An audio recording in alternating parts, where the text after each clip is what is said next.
The night everything changed between me and my wife started with laughter. Real laughter. The kind that makes your stomach hurt and tears threaten to spill from your eyes. We were at our friend's game night. I just told a story about getting locked out of our apartment in nothing but a towel, and everyone was losing it.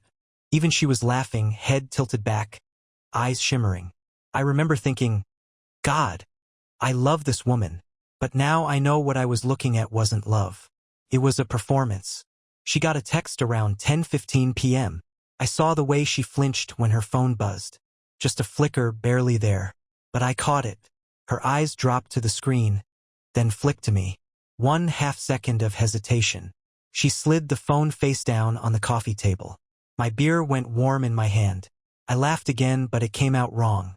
We left early. She said she had an early meeting. Odd, because she works remotely.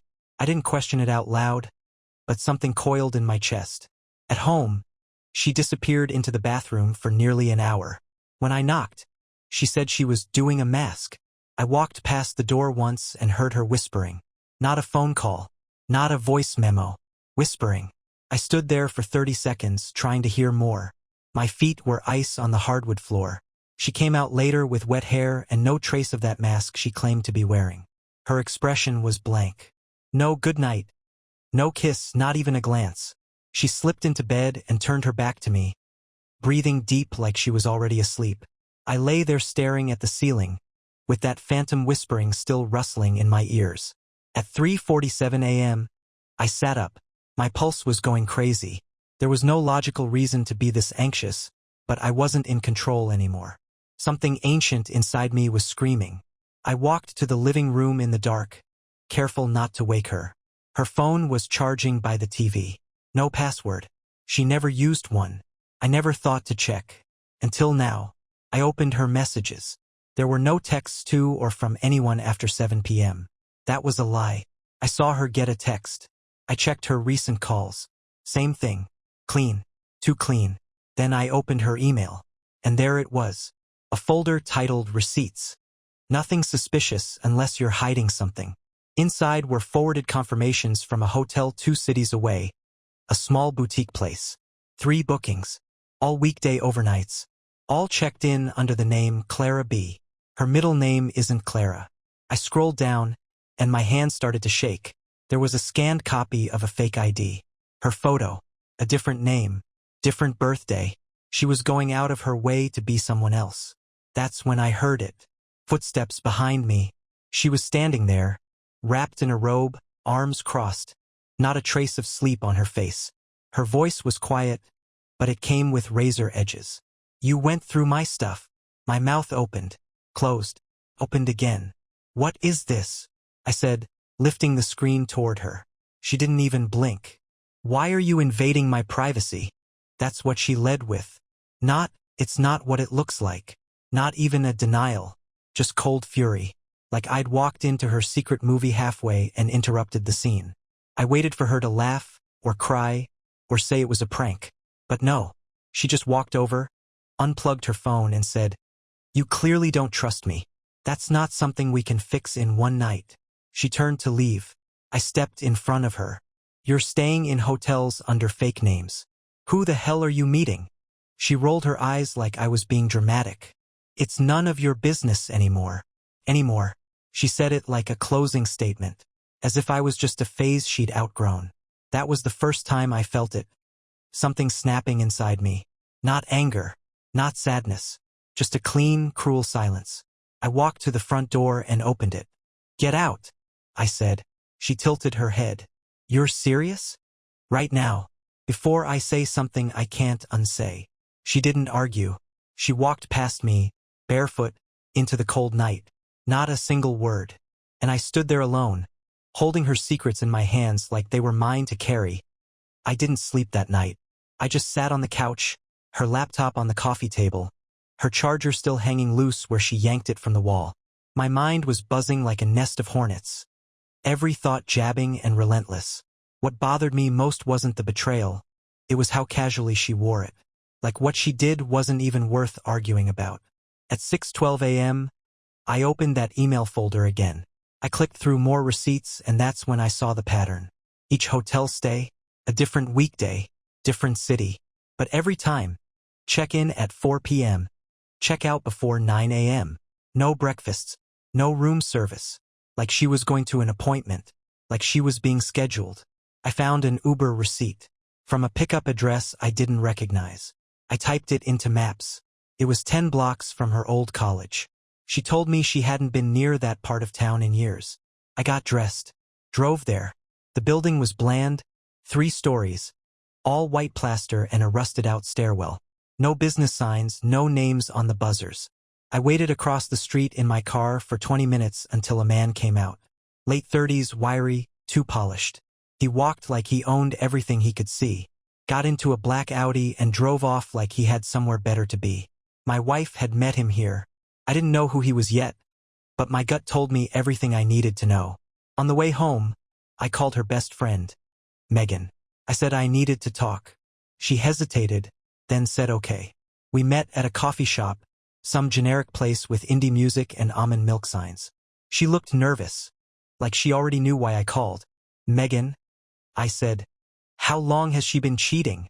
She dropped her spoon into her latte, didn't even try to deny it. I'm not getting involved, she said. You're already involved, I snapped. You knew. You covered for her. She looked away, lips tight. I told her this would explode. I told her it was cruel. That's all you did? She met my eyes then. You don't know who you're married to. You think you do, but you don't. What's that supposed to mean? She's not in love with him, Ryan. It's not even about him. It's about control. It's about keeping secrets because she likes them. She gets a rush from lying. I froze. Who is he? I asked. Megan paused, took a breath. He's married. He has 2 kids. She met him at a business seminar. I think he pays for the hotels. She uses fake names to protect him. I felt sick.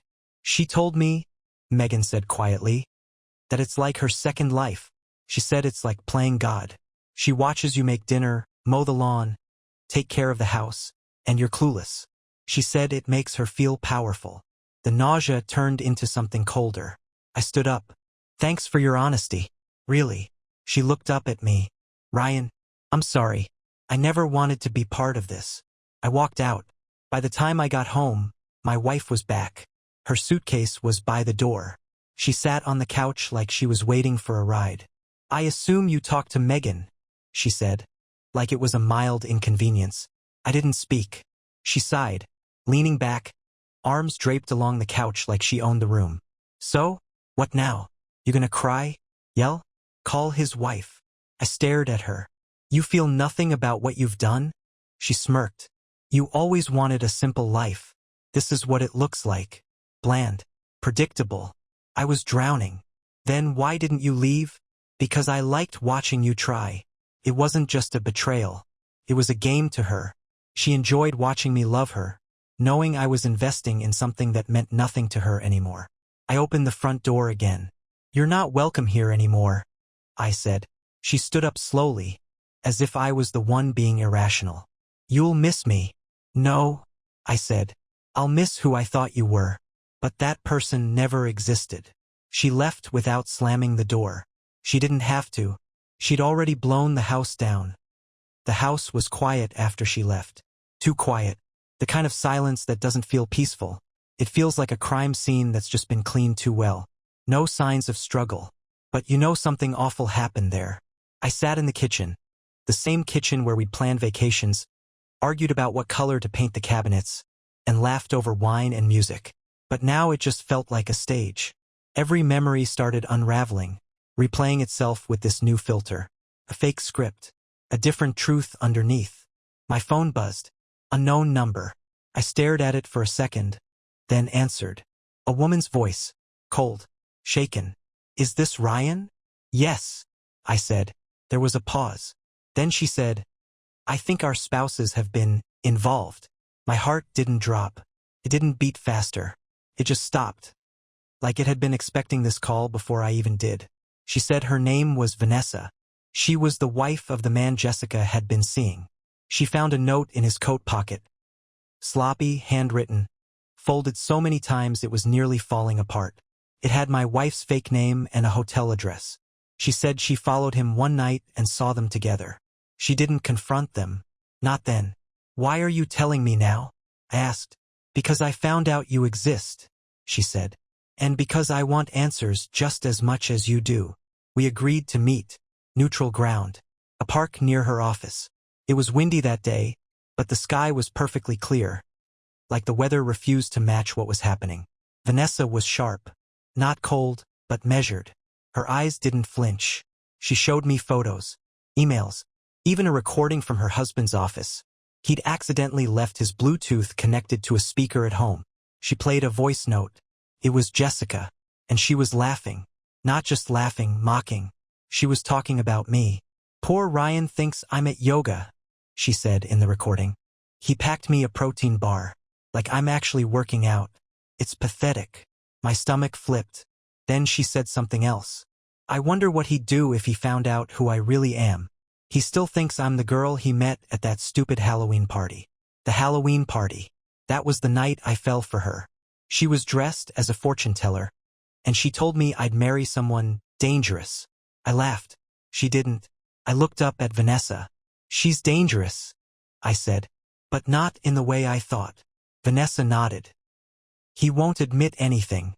He says she's a client, that it's nothing serious. I almost laughed. They built a whole system for this. Fake names, hotel patterns, voice notes. That's not nothing. That's a goddamn project. I want to ruin him, she said. I didn't say anything. Then she added, but not without control, not out of rage. I want to dismantle everything he built with her. Quietly, precisely. I realized something in that moment. We weren't just betrayed spouses. We were co-conspirators in a truth they'd worked so hard to bury. We exchanged information, timelines, details. Then she gave me the last piece. Something I hadn't even thought to look for. She left something in his car, Vanessa said. An old Polaroid. It's her holding up a hotel keycard. Wearing your shirt. My shirt. I felt my throat go dry. That shirt was one she always said she hated. She called it stiff and ugly. I used to wear it on holidays. And now it was a trophy in her twisted game. Something she used to mark territory that wasn't hers. Vanessa handed me the photo. I took it. And for the first time since this started, I didn't feel like a victim. I felt like someone who'd just discovered a weapon. And I wasn't done. I kept the photo in my jacket pocket like it was a detonator. Small, quiet, but packed with consequences. Vanessa had given me more than just a picture. She'd given me leverage. And I wasn't about to let that go to waste. I went home and opened the closet where Jessica used to keep her things. Half her clothes were gone. All the hangers were pushed to one side like she'd ripped herself out of our life in a single sweep. But I found something I hadn't noticed before. An old black notebook tucked behind a shoebox. It wasn't hers. It was mine. A gift I gave her 3 years ago. She said she'd never used it. She lied about that too. Inside were handwritten notes. Pages and pages of observations, musings, and pieces of conversations she jotted down. But they weren't sweet journal entries. They were surgical, like notes on a case study. Me. Ryan thinks I didn't notice he switched brands of toothpaste. I did. I just didn't say anything. He wants to feel like he's in charge of small decisions. Let him. He cried during that stupid movie again. The one with the dog. It's like watching a child try to hide a broken toy. He asked if I'm happy. I said yes. I don't remember the last time that was true. Reading it felt like being dissected. Every page was another incision. And the worst part? I hadn't even noticed how well she'd mapped me out. I didn't just love her. I trusted her to see me at my most human, and she turned it into a research paper. My phone buzzed again. It was Megan. I shouldn't be telling you this, she started. But she's planning something. She's not just leaving. She's trying to rewrite the story. What do you mean? She's saying you were distant, cold, that you pushed her away. She's laying the groundwork with mutual friends, making it sound like the split was inevitable. I laughed, but it came out hollow. She's rewriting history before the ink's even dry. She's good at it, Megan said. You know she is. She was. Jessica could charm a lie into sounding like a memory. That's when I made a decision. I wasn't going to let her walk away clean. Not this time. I pulled out the notebook, took photos of key pages, Then I called Vanessa. We need to meet again, I said. We met in her car this time, parked behind a grocery store like we were trading state secrets. I showed her the notebook pages. Her eyes widened. She studied you, she said, like a lab rat. She wants to be the victim, I said. We can't let her. Vanessa pulled something from her bag. A flash drive. What's this? She left her laptop at his place once. He's not as careful as she is. I copied everything I could before he wiped it. Emails, chats, voice memos, plans. Some of it was logistical, scheduling their meetups, setting rules for what to say if they got caught. But some of it was theater, full-blown manipulation. They joked about how slow I was, how domesticated I seemed. She said I'm predictable, I told Vanessa, that I'd never do anything drastic. Well, she said, maybe it's time to stop being predictable. And right then, something shifted. We weren't just gathering evidence anymore. We were preparing to ruin the version of the story they were trying to write. And the first move was coming sooner than either of them expected. 2 days later, I sent Jessica an email. Short, precise, no emotion. Subject, we need to talk. Body, meet me at 4 p.m. at the house. Don't bring anyone. I won't either. No sign-off. No apology. I knew she'd show. Not because she cared, because she couldn't resist control. If she thought I had something to say, she'd need to be the one to end the conversation. She always needed the last word. I spent the next few hours setting the stage. I printed screenshots, her emails to him, her messages mocking me, and the scanned page of her fake ID. I laid them out on the kitchen table like evidence in a courtroom. Then, dead center, I placed the photo Vanessa gave me. My shirt, her smirk, hotel key in hand.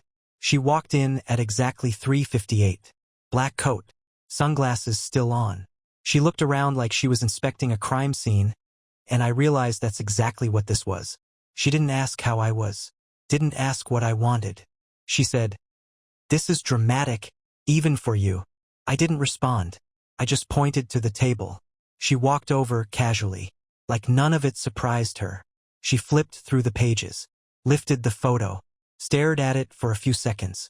Then, she smiled. "You've been busy." I finally spoke.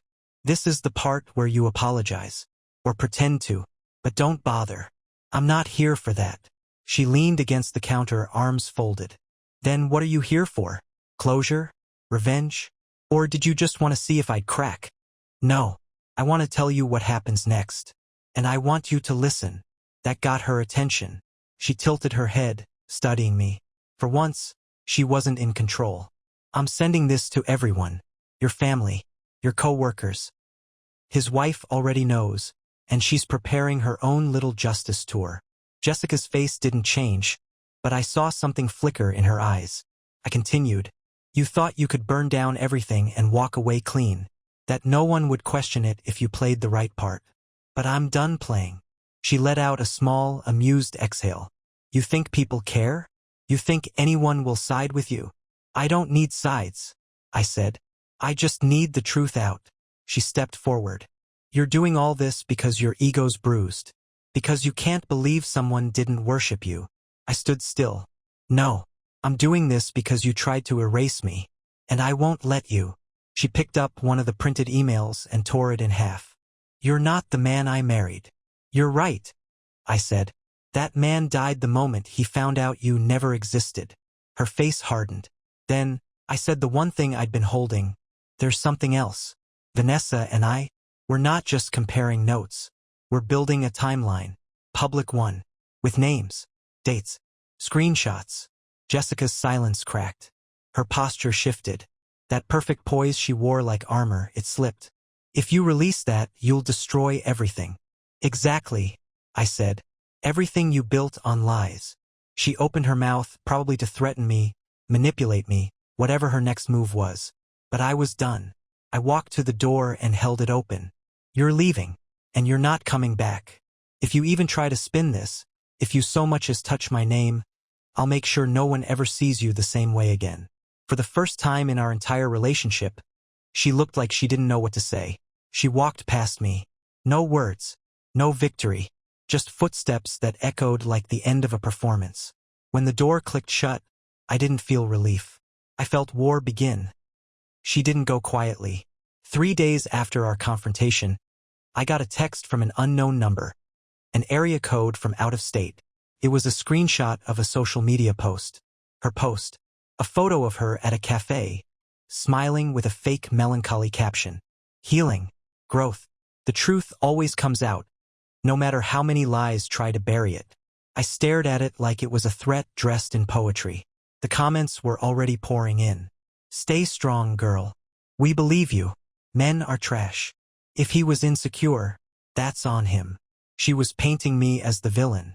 She'd started the rewrite, but she didn't know I had the pen now. The same day, Vanessa called. She's trying to beat us to it, she said. He posted too. Some vague quote about toxic relationships and self-respect. They were building their story in tandem, two snakes winding around the same lie. I told Vanessa, it's time. We didn't go nuclear. Not right away. We went for the cracks. Vanessa reached out to a mutual friend of theirs, someone Jessica didn't expect would ever question her. She casually forwarded the email logs, the hotel receipts, even a snippet from a voice note, just enough to plant doubt. I did the same on my end. Quiet drops. No rants. No accusations. Just hard, unshakable facts. The kind that made people pause mid-scroll and think, wait, what? By the end of the week, 3 people had already messaged me. Confused. Wait. Didn't she say she hadn't seen that guy since college? She told me you were emotionally distant for years. But this looks recent. Why would she make a fake ID? Jessica was cracking. And then came the dinner invite. From her parents. They wanted to check in. Neutral ground, they said. I knew they'd seen the online mess. I also knew Jessica was trying to play both sides. Keep them in the dark while spinning her redemption arc. I went. I brought the printed notebook pages. The emails. The photo. I didn't even need to raise my voice. I just laid it all out, calmly, and watched the light drain from her father's face. Her mother was silent. Hands folded. At one point, she whispered, I always told her. Don't confuse being clever with being right. When I left, her father shook my hand. Not out of sympathy. Out of understanding. The next morning, Jessica called. I let it go to voicemail. Her message was tight, clipped. You've made your point. You've embarrassed me enough. If you don't stop, I'll go legal. So I called her bluff. I posted one screenshot. Just one. The one where she mocked me packing her snacks. The one where she called me a puppy playing house. No names. No context. Just the screenshot and one line. Funny how love turns invisible when you're the only one feeling it. It blew up. She messaged me 10 minutes later. You're pathetic. I could ruin you too. I replied with a single photo. The notebook. No caption. She didn't respond. Later that night, Megan called. Her voice was low, shaken. She's spiraling. She's saying she's the victim now. That you were abusive. Emotionally manipulative. I almost laughed. Let her. That notebook doesn't just record what I did. It records what she planned. Megan exhaled. She underestimated you. I didn't answer right away, because I realized she didn't just underestimate me. She never really saw me at all. And now, everyone else finally was. It didn't take long for the house of mirrors she built to collapse. I didn't even need to push anymore. The damage was self-inflicted.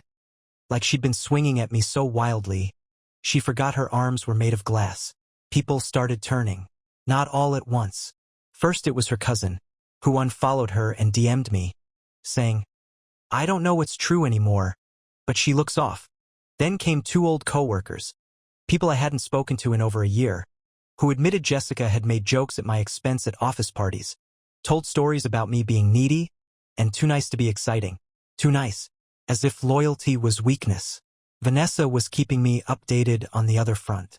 Her husband, Jessica's charming partner in secrecy, was unraveling faster than expected. His job found out. Someone anonymous sent them the email chain and photo of him in the hotel lobby, with Jessica's hand around his wrist like a leash. They asked him to resign before HR even opened an investigation. He cracked that night, called Vanessa in tears, said it was a mistake, said Jessica had promised no one would ever know. She's a storm that thinks she's untouchable, Vanessa told me. And now she's drowning in her own flood. Jessica, in the meantime, tried a new strategy. She showed up at my house. No text, no warning, just the knock, confident, calculated, like she owned the sidewalk and wanted it back. I opened the door but didn't invite her in. She stood there, flawless as ever, sunglasses perched on her head, pretending like this wasn't war. "Can we talk like adults?" she asked, voice soft, rehearsed. "We tried that already," I said. Her smile faltered. "You made your point. You embarrassed me. But what happens now? You just keep dragging it out." "No," I said. "Now I finish it." She narrowed her eyes. "What does that mean?" "It means you don't get to rewrite my life with lies and walk away in slow motion while everyone claps." She stepped forward. "You think people are on your side now? That sympathy has a long shelf life. People forget. They move on. And all that'll be left is you, angry and alone, clinging to receipts like a bitter ex." I paused. "You know what's funny?" I said. "You called me a puppy playing house. But you've spent our whole marriage pretending to be someone else. A better version. Cleaner. Smoother. But underneath all of it, you're not some villain mastermind. You're just another coward hiding behind filters." That cut deep. She didn't flinch, but she didn't speak. So I leaned in. "I'm not bitter, Jessica. I'm done. Done letting you spin things. Done protecting your image. Done pretending I was ever crazy for loving you." She stared at me like she didn't recognize the man in front of her. Then, almost too quietly to hear, she said, "You were supposed to be safe." That told me everything. I closed the door. I didn't slam it. I didn't scream, because the part of me that used to beg for her love had finally died. And all that was left was the part that saw her clearly. 2 days after she showed up, I got the email. Subject line: "Formal request, cease and desist." It was from some lawyer I'd never heard of. Wordy, passive-aggressive, full of phrases like emotional distress and reputational harm. They wanted me to remove defamatory content and discontinue sharing private materials without consent. Basically, they were trying to scare me into silence. But the thing is, truth isn't defamation. And everything I'd shared, every word, every screenshot, every receipt, came straight from her archive of lies. No doctoring, no edits, just exposure. So I didn't delete a thing. Instead, I forwarded the email to Vanessa. She called me an hour later, laughing. "You'd think they'd hire someone better. This guy spelled your name wrong in the body. Twice." "I'm not worried," I said. "She's not trying to win. She's trying to stall." Vanessa's silence on the other end felt like agreement. But then she said something I wasn't expecting. "I'm meeting with his wife," she said. "The real wife. The one he was married to before me. I think there's more." "What do you mean?" "He's done this before," she said. "Jessica wasn't the first. She's just the first who thought she could co-pilot the chaos." That hit different. Jessica thought she was the exception, the untouchable. She thought she could lie and dance through fire without getting burned. But all she'd done was step into someone else's pattern and mistake it for power. I spent the next few days collecting everything into a folder, digital and physical. A document trail of the entire collapse. Not to weaponize, not anymore, but to understand. Like performing an autopsy on a version of my life I'd already buried. Inside that folder was a memory card I found in her old camera. Buried in a drawer. Forgotten. Most of the photos were ordinary. Friends. Dinners. Trips. And then there was one. A photo of me. Asleep on the couch. A blanket halfway off. Her red wine glass in the frame held by someone else, his hand. Smug. Staged. She took a picture of me at my most unaware while sitting next to the man she was betraying me with. It was a trophy shot. A reminder of how invisible I was to her in that moment. I stared at that photo for a long time. Not because it hurt, but because it didn't. The sadness was gone. All that was left was clarity. I uploaded it into the folder. Sent it to my lawyer. Just in case. I hadn't responded to her lawyer yet, and I still wasn't going to. Not directly. But I did update my post. Quietly, anonymously, without her name. Just the photo captioned, "This was the moment I stopped loving her. Not because she betrayed me, but because she turned it into art." The post exploded. Thousands of shares. Hundreds of messages. Some confused, some heartbroken, some telling me their own versions of this nightmare. And somewhere out there I knew Jessica saw it. I knew she recognized the angle, the glass, the hand, and I knew it was the first time she felt exposed. That night Megan called again. "She's panicking," she said, crying, saying, "You're dangerous now." "Let her," I said. "The truth's more dangerous than anything I could ever do." Megan was quiet. Then she said, "You know, she used to say you were too safe, like it was a flaw." "She was right," I said. "But not anymore. Because there's nothing safe about a man who's finally woken up." I didn't hear from Jessica for over a week after the post went viral. Not a text. Not an email. Not a knock on the door, which should have felt like victory. Silence after war. But it didn't feel like peace, it felt like pressure building in a pipe. Like something was about to burst. Then, right when I started thinking maybe it was really over, I got a call from my boss. "Ryan," he said carefully, "I've had a strange conversation this morning with someone claiming to be concerned about your emotional stability. Said you were retaliating against your ex, that you might bring drama to the workplace. I didn't even have to ask who." "She called you?" He sighed. "Not directly. Through someone. An anonymous email. But she wasn't subtle. I felt something deep in my chest thrum with heat. She couldn't break me, so now she was trying to contain me. She's trying to make it look like I'm unraveling," I said. "Like I'm a liability." My boss, to his credit, said he didn't believe it for a second. "Just wanted to let you know," he said. "You've got support here." After we hung up, I sat at the edge of my bed for a long time. The light from the hallway spilled in across the floor, faint and quiet, like the calm before an ambush. I pulled up my old texts with her. Not to feel anything, just to study. To see how long the setup had been happening.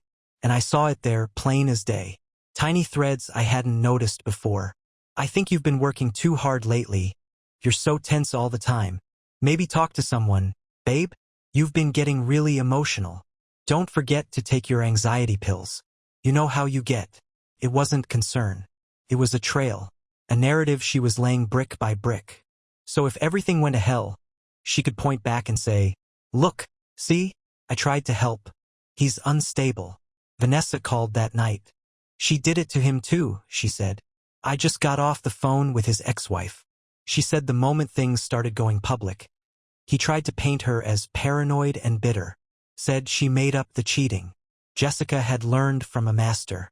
Only she didn't realize I wasn't his ex-wife. I wasn't going to vanish quietly. So I made one final post. Not aggressive. Not dramatic. Just my truth. They'll call you crazy when you stop tolerating what made you numb. They'll say you're dangerous when you stop being predictable. They'll try to make you quiet so their version can live louder. But if the truth ruins them, it wasn't the truth that did it. It was what they were hiding. No names. No context. Just truth. And truth doesn't need a defense. By morning, I had 4 missed calls. All from numbers I didn't recognize. And one anonymous message. "She's losing control. Be careful." But I wasn't afraid. Not anymore. Because when someone builds a kingdom out of lies, the most dangerous man in the world is the one with nothing left to protect but the truth. She finally showed up again. Not at my door, but on my screen. Podcast. A long-winded, tear-laced interview she gave to some self-proclaimed healer influencer. I wouldn't have known about it if Megan hadn't texted me with the link and one line. "You need to see what she's doing." I clicked. The title, "When They Paint You the Villain. A Wife's Journey Through Toxic Love." And there she was, hair curled soft, lighting warm. She looked like a Pinterest board for redemption. And for the next 43 minutes, she told her version. She didn't name me directly, but she didn't have to. She called me controlling, said I was addicted to approval, said I tracked her movements, and weaponized her words against her when she tried to be honest about her needs. She cried at the 28-minute mark. Real or not, it looked convincing. The host nodded like she was witnessing spiritual martyrdom. Jessica ended with this line. "It's easy to judge someone's choices when you don't know what they were surviving." I sat in my kitchen, the same place where I'd first found her lies, watching her sell a polished, hollow version of the life she gutted from the inside. And I didn't rage. I didn't text her. Didn't call her out. Didn't even comment. Instead, I made one final move. I published everything. Not on social media. Not through gossip. I built a clean, anonymous website. No dramatic banners, no revenge-style design. Just a simple title, The Other Version. I posted the timeline, the photos, screenshots, audio snippets, a scan of her notebook page titled, When to Pretend to be Sad. Everything verifiable.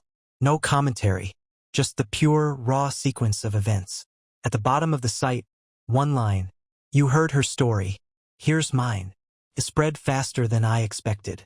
People found it, sent it to her followers, shared it in the comments of her podcast. The healing community she'd infiltrated started asking questions. Quietly at first, then louder. By the weekend, the podcast episode was pulled down. She posted a cryptic story. Sometimes silence is the best protection. But she wasn't protecting herself. She was hiding from a truth too sharp to spin.